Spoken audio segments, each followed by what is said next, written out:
नमस्कार. SM network प्रस्तुत Ichalkaranji news टाइममध्ये आपले सहर्ष स्वागत आहे.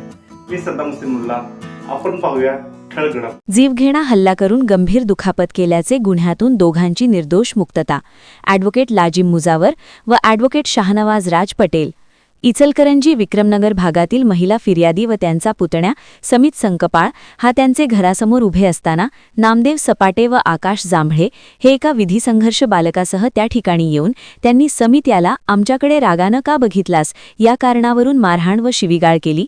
त्यावेळी महिला फिर्यादी त्यांचे पती राजकुमार व जाऊ असे सोडवण्यास आले असता त्यांनाही सपाटे व जांभळे यांनी गंभीर मारहाण करून सपाटे यांनी जीवघेणा हल्ला करण्याचे हेतूने सिमेंटचे वीट फिर्यादीचे पती राजकुमार यांचे डोक्यात जोराने फेकून मारल्याने त्यांना गंभीर दुखापत होऊन त्यांची प्रकृती गंभीर झाल्याने त्यांना उपचाराकरिता रुग्णालयात दाखल केले. याबाबत फिर्याद इचलकरंजी गावभाग पोलीस ठाणे इचलकरंजी येथे दाखल झालेवरून इचलकरंजी गावभाग पोलीस ठाणे यांनी नामदेव सपाटे व आकाश जांभळे यांना अटक करून तसा तपास पूर्ण करून त्याबाबतचे दोषारोपपत्र इचलकरंजी येथील मे न्यायालयात पाठविण्यात आले. यावेळी दोन्ही आरोपीचे वतीने ॲडव्होकेट शाहनवाज राज पटेल, ॲडव्होकेट लाजिम दस्तगीर मुजावर यांनी न्यायालयासमोर उलट पास घेऊन जोरदार युक्तिवाद करून दोन्ही आरोपीकरिता बाजू मांडली.